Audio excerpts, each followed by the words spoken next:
Hello everyone and welcome back to the Rotary Wheel. My name is Sean McCartney and I'm your host of the Rotary Wheel, and I'm also the Executive Director of the Boys and Girls Club here in Placerville and throughout El Dorado County. Before we get started, just a couple housekeeping items. Two things today. On the bottom of your screen you will see a scrolling phone number, and that phone number allows you to call and give us two things: either your ideas for future shows or your interest in joining our Rotary Wheel fan club. That's right, we have a fan club. Fabulous prizes await you if you just call that number. So with that, let's meet our guest for today, and his name is Glenn Webb. Hi, Glenn. Sean, good to see you. Good to see you too, buddy. So I appreciate you coming up. We're going to talk youth service today, but what I wanted to start with was kind of just a little background on you and what brought you to Rotary and what you do for a living, etc. So let's hear a little bit about Glenn. Okay, well, in 1977, my family, we relocated to El Dorado County. My folks started up it was kind of almost a general store at the time, known as the Paint Spot, so we sold some paint. As the town grew, we focused more on paint, and so basically myself and my sister are the owners of the Paint Spot. We have a couple locations in Placerville and Shingle Springs. Yeah. And so anyways, that's what we've been doing as far as what I do professionally. Just a note, Glenn, yes. I got my paint for my house from you, buddy. So, good. And it looks fabulous. Yeah, and it will for a long time, so I probably won't see you in several years. There we go. No, but as far as the Rotary connection, my father was a Rotarian. He joined the Rotary Club soon after, I believe in 1978. Okay. Don't have the years, but I believe he was president over like 86, 87, I'm going to say. He was a very active participant, and I, as basically a youngster at the time, was involved with several of the different work projects, community projects that Placerville Rotary was doing. And so it gave me an opportunity to see what Placerville Rotary was all about. Sadly, my father passed in '92, and I was approached by Pat Greger, who's an unbelievable Rotarian. Right. He encouraged me to join the club, and that was, again, the same year in 1992, so I guess I've been a Rotarian now for, the math would say, 22 years, yes, something like that. So, well, you were a young man in '92 there. You know, yeah, much younger than I am now, yes, by 22 years. Yeah. And in fact, I think I was the youngest Rotarian at the time. I really delved right into it, which we can discuss in a bit as we talk about youth services, but literally after my third month, I was a chairperson of the RILA program, the Rotary. Jumped right in. Yep. My feet were wet and before I knew it. Well, I noticed with our group, and I think with all Rotaries, I think they enjoy getting the younger members involved. Yep. I think it's a good thing for the group. I think it's a good thing for the community, and I know personally that my involvement with Rotary started with my father as well. So I definitely can relate to kind of how that went. So. Yeah, and I hope someday my sons will do the same. Definitely. Yeah, it's a great organization, and with all the different things that Rotary does, one has to, until you really get involved with it, you don't realize just how the scope of what they do. As far as my involvement with Rotary, I served on almost every position that there was. Fortunately, I've never had to be, and I really respect those that are secretary and treasurers. That's quite a job. That's a tough gig. Yes. So I actually had an opportunity. I was president of our club in 1998-99. Okay.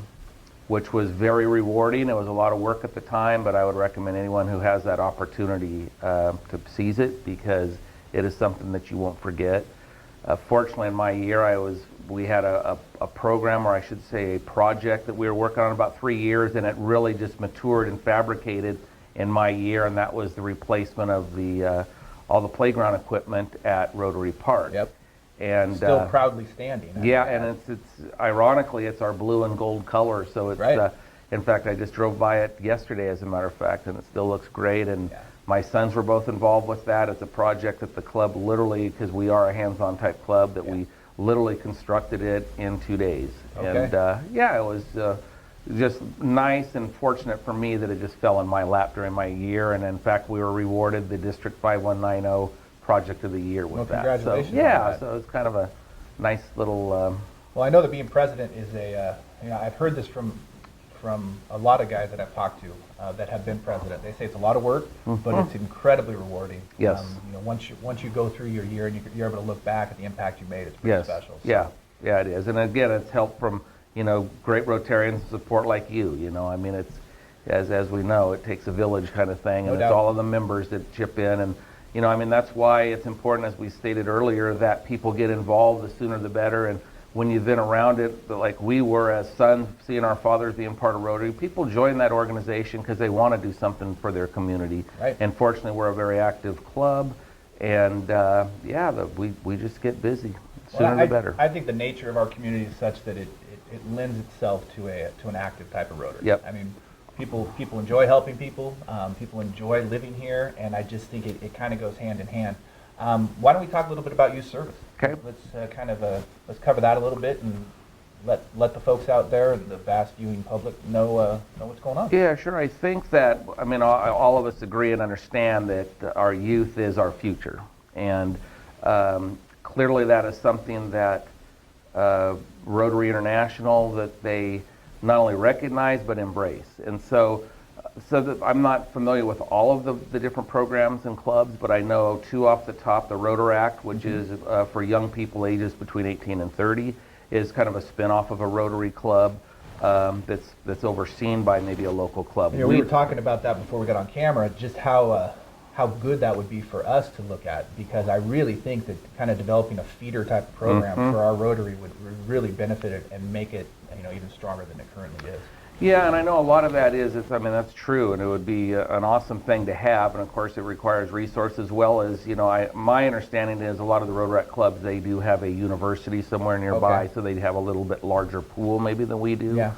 The other club, of course, is Interact, and that is something that Placerville Rotary is very involved with. No doubt. I believe Donna Mullins and Brett Baxter, they have put in a lot of energy to that. I know that we have an Interact club within El Dorado High School, and It's a thriving club. yeah, and that's good to hear. I'm kind of hands off that one, so I'm not that familiar. But again, that is one of that falls under the youth services, and it's just really exciting to hear that is taken off. I know, I believe they typically try and do 2 different projects through the year. One of them, I believe, internationally, and of course, one is a community project they do. I'm going to be speaking with Donna next week. Oh, great. So she's going to talk to us about women in Rotary, and then I'm sure we'll also talk about her development with Interact. So Yeah, it's good stuff, definitely. So as back to the services, so those 2 are basically clubs that we do for Okay. youth. The third, the one that I have been, that's kind of close to me because I've been involved since literally my 3rd month of being a Rotarian, and that is RILA, Okay. which stands for Rotary Youth Leadership Awards Program. Okay. It is a camp that hones leadership skills. Age group typically is at 12 to 18. 12 to But and I say that, but it's kind of interesting because that's what it says on paper. Right. But my experience with this particular camp is it is specifically for juniors in high school. Okay. So I find it interesting that I read literature Right. that talks about 12 to 18. But it's typically yet, juniors? So it it's is. the summer before It their is. senior Our year? camp is, and I understand, I believe they've kind of branched out a little bit more, and there's more than just the RILA camp that I'm familiar with. Okay. I think they're really getting into some different age groups now, which is great to hear. But mine specifically, my experience has been with the juniors in high school. It's just a really exciting camp. So let's talk a little bit about the process of, how do you get to go to the camp? Where is the camp? And kind of what goes down once you get to the camp? Okay, well, as far as getting there, that's something that is a selective process, if you will. Okay. Generally, we will have myself, and I always usually like when I can have 1 or 2 other Rotarians help me with that. Okay. We basically talk to career counselors, and we go out to more or less get a pool of young people, juniors, of course, and we're really outreaching to the Interact Club because, Right. needless to say, they're involved with Rotary already. Makes sense. We go through an interview process. Okay. It is, again, for those that maybe are in leadership roles or maybe would like to be. Okay. And so we go through an interview process, and then we make a selection. Our club basically, it's 100% no cost to them. It's almost a scholarship, if you will. Super. How many kids do we send every year, right? Or when, sorry. This is a very unique year with Jeff Thompson as president Okay. because it's definitely unprecedented. We typically send 2 to 4 on average. Okay. And when Union Mine High School came aboard, and I can't remember how many years ago that's been, but before Placerville always sent 2, Okay. and then we went ahead and wanted to send a couple from Union Mine as well. So Okay. Historically, the last 15 years has been 4. Right. This year, kind of unprecedented, we are actually sending 7 students. Wow, yeah. Well, Jeff's, his focus all year has been youth, so Yep. Yep. that's exciting news. It is. So we're going to send 7 juniors up to camp. That's correct. Very cool. And part of that is the club is funding. We actually had a very generous donation from one of our Rotarians that really saw was excited once they learned about what RILA was, and they wanted to help maybe send a few more students to participate. Well, that Rotarian's going to make an impact, isn't he? Yep, absolutely. He or she. I don't want to...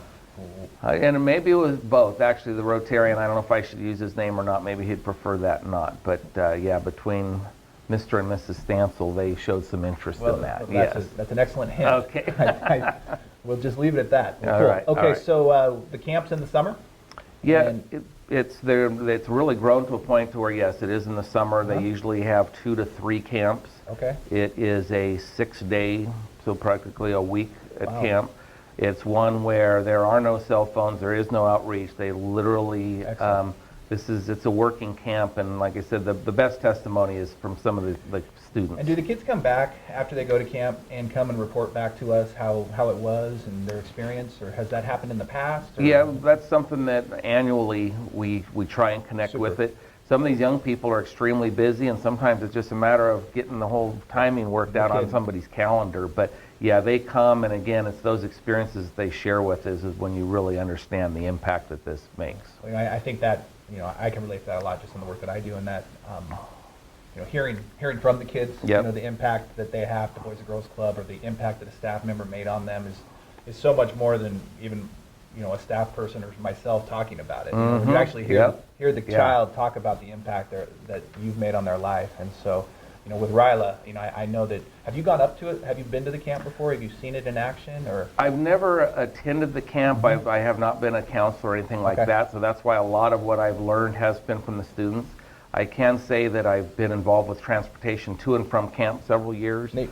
It's usually a very quiet ride on the way to camp, and an extremely excited, I'd imagine. a lot more conversation on the way home. Totally. Yeah. Well, I think that's one of those life experiences that you can't replicate. A couple of, I've had anything from, it's really not only the people that they met have impacted their lives more than anything in their lives so far. Yeah. Some have attended several other camps, whether it's music camp or anyway, some of the different camps that are out there. Cool. And claim that they have never had an experience like this. It literally is life-changing. I've heard that there was a presentation last year on RILA, and it was just pretty impactful. Yep. The difference that these kids feel about themselves when they come back. You can really sense that it's much more than 6 days. You know what I mean? Yep, absolutely. It really, I think it charts a course for really a better tomorrow for these children. In many ways, yes. Even beyond leadership skill, but just personal development. Totally. And, again, one of the other things is I've had students tell me that, I can't even believe I've known these people for roughly 5 days, and we have shared information that I would never would ever even consider sharing with my best friend. Right. So there's an honesty factor there that they learn. They learn to rely on each other. The camp itself, primarily, yes, it's to either achieve or hone some leadership skills that maybe they have now. Right. A lot of it, the week itself, as far as the camp, I know you kind of touched on what they do. It basically involves a lot of discussion. Okay. That discussion typically goes from, it's kind of all over the map. Inspirational addresses is a lot of it. The leadership training, and then the social activities that they do that involves a rope course and some different things. Do you think that one of the things that is special about RILA, or really any camp, is taking a kid who is in his or her bubble all the time, always doing the same thing, always with the same friends, always on their iPhone, always, and removing them from that situation and just saying, look, this is different, just go 100% at this and see how it goes. Yep. You know what I'm saying? Well, absolutely. And in fact, like I said, I've never been a participant. I've never been part of the camp. But it's very clear that the counselors, the people that are so special that actually put this camp on, they get these young people there. Right. And it's just that. In fact, one of the things when we've interviewed, you can always tell that there's a little bit of a clique of people, and Totally. and of course, whoever maybe is going to become a candidate or maybe is going to be one of our students wants to have one of their close friends or somebody go with them. Right. Well, the first thing they do when they get to camp is when we have, say, 2 from El Dorado Hills, they will make Break it them a up. point to Yeah. break them up. Good. I mean, otherwise they're in that same comfort zone and that Yeah. same clique, and that's not what this camp is about. It's, You know, part of leadership development is, you know, getting outside your comfort zone. Right? Absolutely. And, you know, allowing yourself Absolutely. to feel uncomfortable and then be more comfortable as you progress. Yeah, in fact, a couple years ago we had one, I won't use names, but this was a gal that really smart, intelligent gal, but she just wasn't outspoken at all. She was, maybe lacking a little bit of self-confidence. Yeah. To this day, she's now, I believe, in her 2nd year at Davis. She is, when you speak with her, she is just open. She carries dialogue. I mean, I couldn't get a couple words out of her on the way to camp. On the way home, it's amazing. When I had an opportunity to really sit down with her later and talk to her about the camp and this sort of thing, she says, I just can't believe how it has changed my life. And again, it's just self-confidence in yourself. Well, there's your testimony right there. There it is. There it is. That's And why that's we do what we do. Yeah. Very neat. And it's, again, it's one of those programs that I encourage some of our other Rotarians. I'm always looking for assistance for something like this. Okay. And because, trust me, when you do get involved with that, and then this kind of outreach into some of our members, it will impact your life. Right. And you'll really have a better understanding what it's about. I think the neat thing about Rotary, it's not just the impact that we can make on our community, but it's the impact that Rotary makes on us, right? Very, very true. And so it's just it's a special opportunity for you to step out of what you do on a daily basis. So whether it be you at your job or me at my job, to really just do something different and to really make an impact. So I think it's a gift that we get, and I think it shouldn't be unnoticed. See, and thank you, and that's the perfect world, because it really is. I mean, the old cliche, the gift of giving. Right. And it really, as you give, you actually receive. Totally. And this is something, and community service in general is one of those that is extremely rewarding. No doubt. So, when are you going to do your interviews? the interviews Ballpark. right within the next 2 weeks, actually. Okay. Okay, we actually have, we're in the process now of getting a panel, for lack of better words, Okay. of young people that we will interview. Super. Donna's going to work with me on this, and we're working with both those high schools to try and get those interviews set up, and it could be as soon as a week from this Friday. So All within right. the next 2 to 3 weeks. So it's happening. It's happening. And then once that decision is made, there is a bit of a, I mean, they need to learn the rules, as far as, we don't bring cell phones, we don't, Right. there's a process then as far as them filling out the forms, and, of course, the liability Yeah. things are there, doctor releases, this Right. kind of thing. And so, yeah, it's an ongoing process, and it is a process that basically starts the first of the year, and will go up through April, basically. By that time, we have all the paperwork, and then it's just a matter of waiting for the date of the camp. Cool. Well, I'd love to get at least one of the attendees this year to come back and talk to us. Okay. I mean, I think that would be something really cool. Getting back to how busy these young people are, we were hoping that we would have 1 or 2 of them here today, Okay. and just between their scholastics and both of them very involved in athletics, it No, just I get it. I mean, yeah. it's a busy time. you I'm sure. understand with Yeah. all the youth that you work with. I'm Definitely. sure. Well, this has been super fun. I really appreciate the time, and, Yeah. and I think that people are going to enjoy kind of hearing your story and hearing more about what Rotary is doing. And with that, I'm going to say thanks. Yeah. And, No, I appreciate the opportunity. Yeah, it's been fun. So we will see you next time. I am Sean McCartney, and this has been the Rotary Wheel. And don't forget, sign up for our fan club. Bye-bye.